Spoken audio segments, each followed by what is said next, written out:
Bem-vindos ao 12º episódio do Natureza 3750. Acompanhe-nos em mais uma fantástica expedição pela riquíssima fauna do nosso concelho. A nossa primeira protagonista a entrar em cena é a borboleta almirante vermelho. Caracteriza-se pelas suas asas de cor castanho escura com padrões brancos e vermelhados ou alaranjados. A denominação desta espécie como almirante vermelho deve-se às suas cores, que fazem lembrar divisas do uniforme naval americano. Com uma envergadura de asas que ronda os 55 a 65 mm, esta espécie, durante a época fria, migra para lugares mais agradáveis, chegando a percorrer mais de 2.000 km em busca de um ambiente com melhores condições para a sua sobrevivência.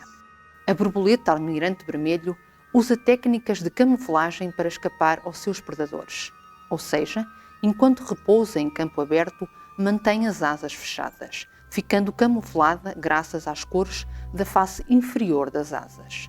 Já quando pousa em locais floridos, esta mantém as asas abertas de modo a confundir os predadores com o colorido da paisagem envolvente. A sua dieta em adultos é essencialmente à base de néctar de flores. Já enquanto são ainda larvas, as urtigas servem-lhe tanto de abrigo como de alimento. Esta espécie prefere espaços abertos com flores, bosques, jardins e florestas pouco densas.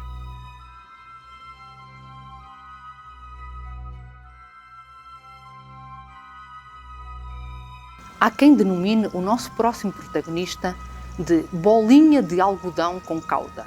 Isto devido ao seu corpo esbranquiçado, rechonchudo, com uma longa cauda. Apresentamos-lhe o chapim rabilongo. Esta espécie tem um caráter irrequieto, com pios agudos e nervosos e forma pequenos bandos que voam de árvore em árvore. Distingue-se pela sua cauda estreita que mede entre 8 a 9 cm, de cor negra com pontas brancas. O resto da sua plumagem é na cabeça, no peito e no abdômen de cor clara e esbranquiçada, com largas faixas negras desde o bico até à nuca, o que faz contraste com as faces e com o barrete, que são pálidos. A tonalidade do dorso varia entre o preto e o cinza, podendo apresentar tons intermédios. O chapim rabilongo tem um peso de cerca de 10 gramas, o bico é curto e na totalidade mede cerca de 13 a 15 cm do bico à cauda. Esta espécie desloca-se quase sempre em grupo de movimentos frenéticos. Prefere habitats como jardins, parques e bosques abertos e mistos. No verão, alimenta-se principalmente de pequenos insetos e aracnídeos. No entanto, pode também entrar na sua dieta rebentos e pequenos frutos. Já no inverno, alimenta-se de sementes. Constrói os ninhos de forma elaborada, em formato de bolsa e com uma entrada lateral. O ninho é ampliado à medida que as crias vão crescendo. A postura pode ser de 8 a 12 ovos que são incubados durante 12 a 14 dias. As crias estão prontas para voar ao fim de 13 a 15 dias.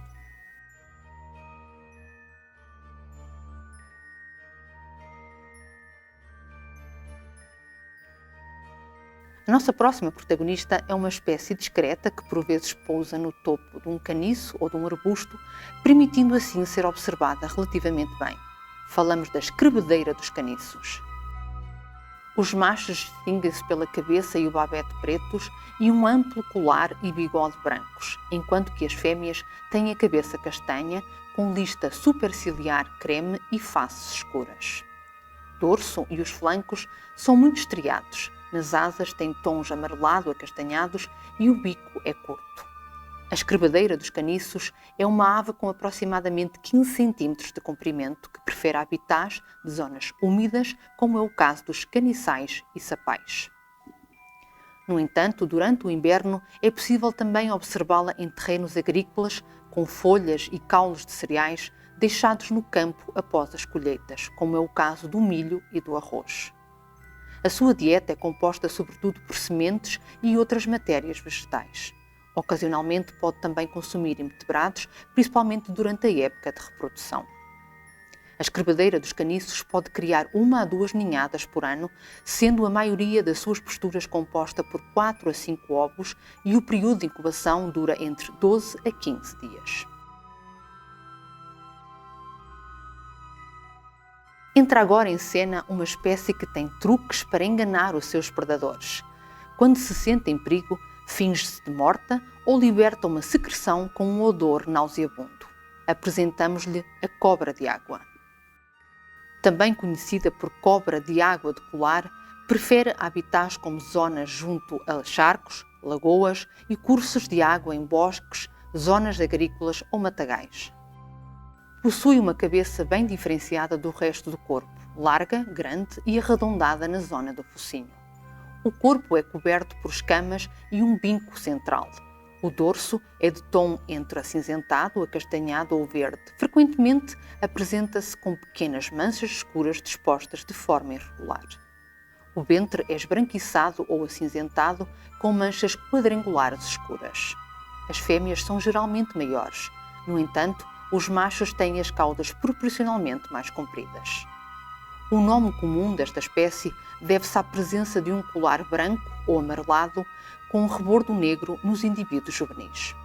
A dieta alimentar da cobra de água inclui presas terrestres e aquáticas como invertebrados, larvas e adultos de anfíbios, peixes, répteis e micromamíferos. A cobra de água é maioritariamente diurna e encontra-se ativa de março a outubro, e é possível observá-la tanto em terra como em meios aquáticos. A época de reprodução ocorre normalmente na primavera e no outono.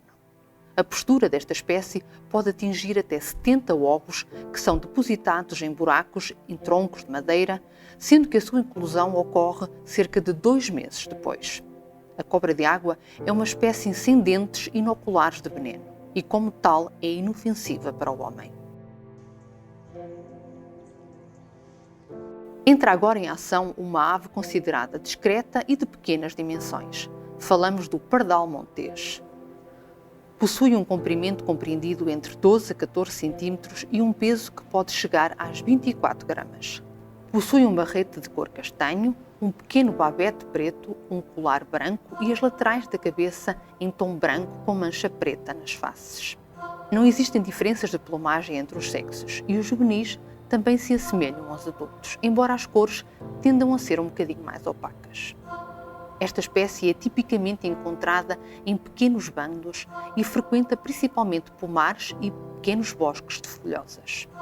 A dieta alimentar do pardal montês é composta essencialmente por matéria vegetal e animal e ainda de sementes. Nidifica em cavidades de árvores, em buracos de edifícios e por vezes chega mesmo a usar ninhos de cegonha branca abandonados. Pode criar até 3 ninhadas por ano, sendo as posturas constituídas de 2 a 7 ovos, e o período de incubação é de 11 a 14 dias.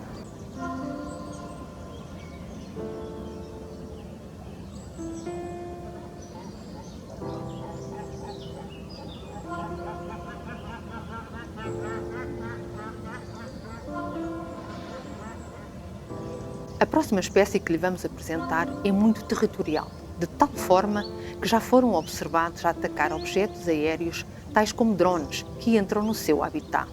Falamos do ganso do Egito.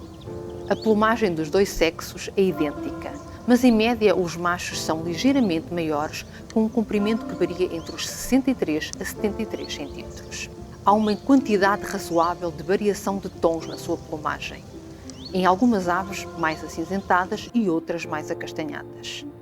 Uma grande parte das asas dos indivíduos adultos é branca, mas em repouso esta parte fica escondida pelas coberteiras das asas. O ganso do Egito é um bom nadador e passa a maior parte do tempo em rios, lagos e terras alagadas. Evita zonas densamente arborizadas e pode também ser encontrado em prados, relevados e campos agrícolas. Alimenta-se de sementes, folhas, granídeas e caules. Ocasionalmente pode também comer gafanhotos, minhocas e outros pequenos animais. Os 2 sexos são agressivos territorialmente com a sua própria espécie durante a reprodução e frequentemente perseguem os invasores pelo ar, atacando-os em lutas aéreas. A fêmea constrói um ninho a partir de canas, folhas e de grama, e os 2 progenitores dividem-se para incubar os ovos. O macho e a fêmea cuidam dos seus descendentes até eles terem idade suficiente para cuidarem de si. No entanto, esse cuidado não inclui buscar alimentos, sendo que as crias são precoces nisso e fazem-no sozinhas.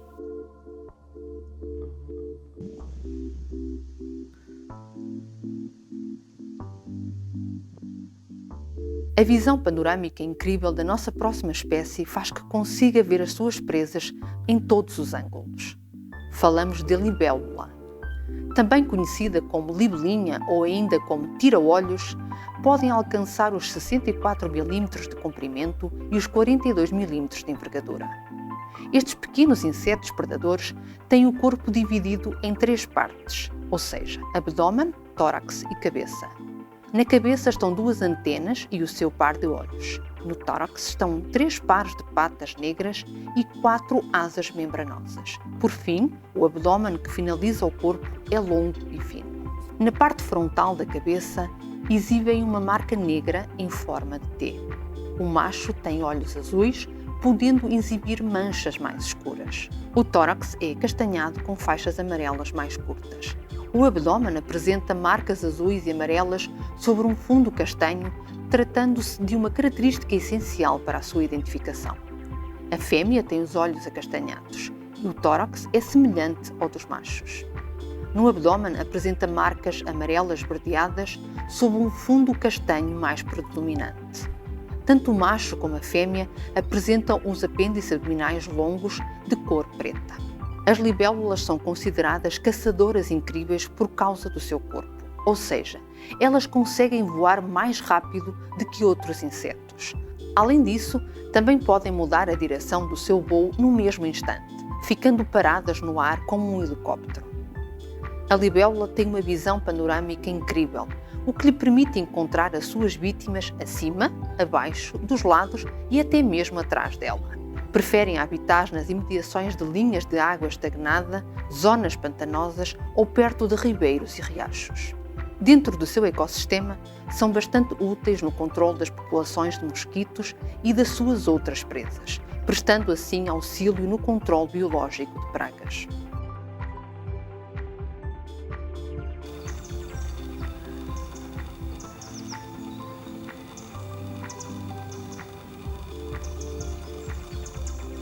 Apresentamos-lhe agora o lagarto de água. É um lagarto robusto, com cerca de 12,5 cm de comprimento. O dorso, com coloração variável, ora de tons esverdeados e amarelados, com um ponteado negro denso e uniforme, ou com tons acastanhados com grandes manchas escuras. As escamas dorsais apresentam-se arredondadas ou ovais. O ventre de coloração amarela, com ou sem pigmentação escura, sendo que os machos adquirem tonalidades azuis intensas na garganta e cabeça durante a época de reprodução e branco durante o resto do ano.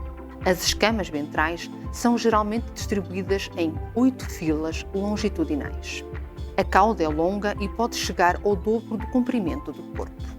As escamas da garganta apresentam um rebordo arredondado e a escama occipital é grande e em forma de trapézio.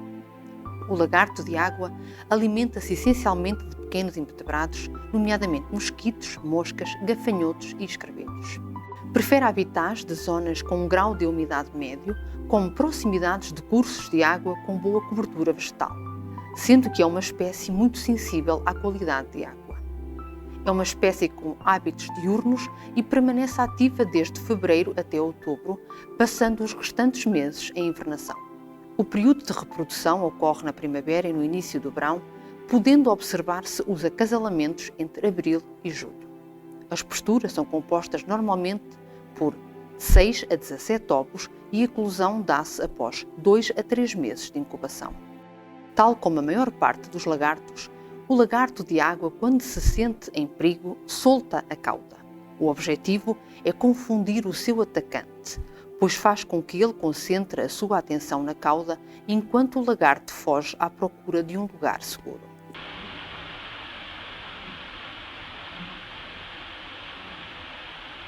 A presença da nossa próxima espécie a entrar em cena é facilmente denunciada pelos seus gritos roucos e, atendendo que é uma espécie oportunista, pode ser observada ao longo das estradas e por vezes em aterros sanitários em busca das suas presas. Falamos da gralha preta. É uma ave omnívora que possui um comprimento compreendido entre os 44 a 51 cm e uma envergadura na ordem dos 84 a 100 cm. O peso pode variar entre as 450 a 600 gramas.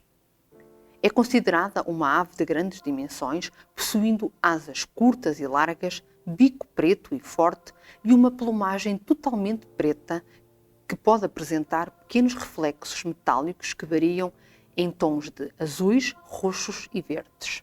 A gralha preta pode ser encontrada numa grande variedade de habitats, tais como zonas de bosques pouco arborizados, campos agrícolas, parques de cidades e na proximidade de estradas onde aproveitam os cadáveres dos animais mortos pelo trânsito rodoviário.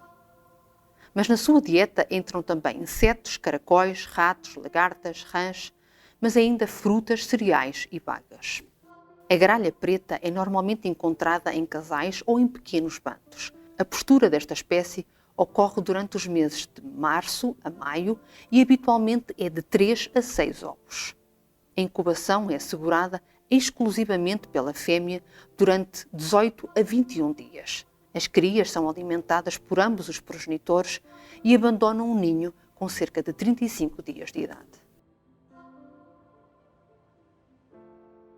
Por norma, o nosso próximo protagonista é observado no nosso território como um visitante de inverno. Apresentamos-lhe o tentilhão montês. Os machos caracterizados pela cabeça escura, o peito e garganta laranjas, com flancos pintalgados, e as fêmeas com a cabeça menos escura, o peito e a garganta laranja um pouco mais pálidos, sendo visíveis também pintas nos flancos. Mas a sua característica mais chamativa é em voo, sendo visível a presença da extremidade da região caudal branca. Esta ave tem aproximadamente 15 cm de comprimento e pode pesar até 23 gramas e tem um bico amarelo com uma ponta escura e cônico. Frequenta sobretudo habitats como áreas agrícolas e durante o inverno alimenta-se sobretudo de sementes e bagas. A melhor época de observação decorre de outubro a fevereiro e por vezes até início de março.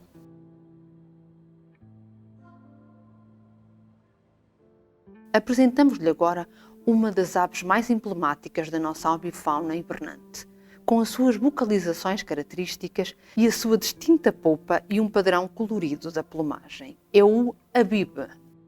É uma ave com cerca de 30 cm de comprimento, a sua plumagem ao longe parece preta e branca, mas uma observação mais próxima revela tonalidades esverdeadas e púrpuras no dorso. A cabeça branca apresenta um padrão serapintado com marcas pretas, bem como a garganta que se prolonga até à faixa peitoral preta. No inverno, a garganta e a parte superior do peito tornam-se brancos. A característica que mais distingue a espécie é a polpa comprida que se torna mais longa durante a primavera e o verão. Possui um bico preto, fino e curto e as patas são compridas e esguias com um tom vermelho. O abibe pode ser observado por vezes em bandos com algumas centenas de indivíduos. É uma espécie maioritariamente hibernante no nosso país que frequenta habitats como pastagens, pousios, arrozais, cultivos de sequeiro ou restolhos. Alimenta-se na erva curta, dando pequenas corridas e bicadas rápidas no soldo, para capturar pequenos invertebrados como minhocas ou insetos e ainda sementes. A postura ocorre entre os meses de março e abril e a fêmea coloca cerca de 4 ovos. O período de incubação varia entre os 24 a 29 dias e a incubação é exercida principalmente pelas fêmeas. As crias nascem ativas e cobertas de penugem. As espécies invasoras vão desde animais, plantas, a outros organismos que são introduzidos em locais fora da sua área de distribuição natural e que promovem impactos negativos a nível da biodiversidade nativa e dos ecossistemas, sendo que em alguns locais são mesmo responsáveis pela extinção de algumas espécies, representando também uma ameaça global para a segurança alimentar. Por exemplo, algumas espécies herbáceas e árvores que se tornaram invasoras podem alterar significativamente os regimes de fogo, especialmente em áreas que se estão a tornar mais secas. Isso aumenta a frequência e a gravidade dos incêndios florestais e coloca em risco habitats, áreas urbanas e vidas humanas. Se quiser conhecer a lista completa das espécies invasoras, poderá consultar o Instituto da Conservação da Natureza e das Florestas. Lembre-se, o sucesso da luta contra as espécies invasoras passa por cada um de nós. Seja um interveniente ativo e remova essas plantas que possam existir no seu jardim ou na sua horta. Obrigada e até ao próximo programa.